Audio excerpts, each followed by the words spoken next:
BJP नेताओं के विवाहेतर संबंध बताने के लिए ओवैसी ने दिया सच्ची घटना का उदाहरण।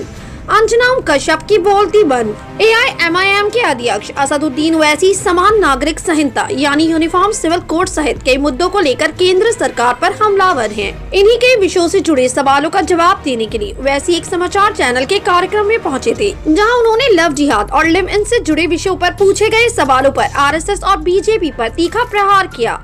उन्होंने एक सच्ची घटना का जिक्र करते हुए आरोप लगाया कि बीजेपी के कई नेता भी विवाहेतर संबंध रखते हैं। इस चर्चा के दौरान एंकर ने श्रद्धा मर्डर केस का जिक्र किया तो ओवैसी ने कहा कि ये कोई हिंदू मुस्लिम का मसला नहीं है। वहीं एंकर ने जब ओवैसी से लव जिहाद पर सवाल किया तो वो आरएसएस पर बिफर पड़े। उन्होंने कहा कि इन लोगों को समझना चाहिए कि लव में जिहाद नहीं बल्कि मोहब्बत होती है, केवल ये नफरत फैलाने का काम किया जा रहा है। इसके साथ उन्होंने कहा कि आरएसएस के लोग तो शादी ही नहीं करते, उन्हें क्या पता कि मोहब्बत क्या चीज होती है। वहीं ओवैसी ने कहा कि देश में कहीं भी लव जिहाद नहीं हो रहा है। ओवैसी ने बिना किसी का नाम लिए हुए दावा किया कि उनकी एक बड़े बीजेपी नेता से एयरपोर्ट पर मुलाकात हुई थी, जो अपनी पत्नी के नहीं बल्कि किसी और के साथ थे।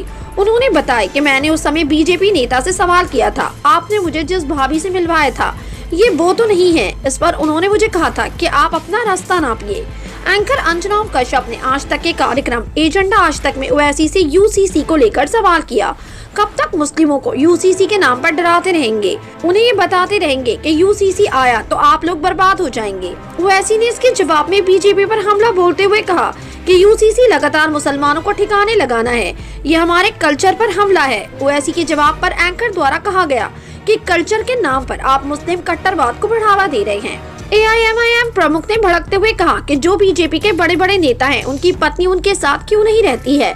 नॉमिनेशन फॉर्म में पत्नी का नाम तो लिख देते हैं, लेकिन दिल्ली में नहीं रहती हैं। क्या ये जुल्म नहीं है? एंकर अंजनाम कश्यप के सवालों पर ओवैसी के मुंह तोड़ जवाब पर यूजर्स ने भी सोशल मीडिया पर प्रतिक्रिया दी है। किशन सिंह राठौर नाम के यूजर ने लिखा, ओवैसी जी की इस बात पे 80% हिंदू सहमत हैं कि लव इन रिलेशनशिप गलत है, लेकिन क्या करें, भारत का संविधान ही ऐसा है। तो वह एक यूजर लिखते हैं, बहुत बढ़िया, गोदी मीडिया को धोया ओवैसी साहब ने। मीडिया और बीजेपी हिंदुओं को डराती है मुसलमानों का नाम ले लेकर। क्या ओवैसी साहब बेरोजगारी पर बात नहीं किया इस शो में? तो परवेज सिद्दीकी नाम के यूजर ने लिखा, सही बात नहीं सुन सकते हैं जबकि सभी दाता संविधान के सर्कल में ही बात करते हैं। ओवैसी भाई जब सही बात हो तो मानो, लेकिन नहीं। तो मजहर खान पठान नाम के यूजर ने लिखा, किसी भी धार्मिक रीति रिवाज के ऊपर कोई कानून नहीं होना चाहिए, किसी भी धार्मिक इश्यूज में दखल नहीं करनी चाहिए, अपने अपने धर्मों को पालन करने का कॉन्स्टिट्यूशनल अधिकार है सभी को।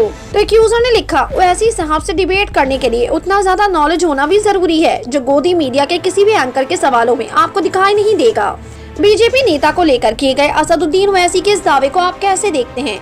अपनी राय कमेंट सेक्शन में जरूर दें। हमारे चैनल को सब्सक्राइब करें, बेल आइकन प्रेस करें ताकि देश दुनिया से जुड़ी तमाम खबरें हम आप तक पहुँचाते रहें।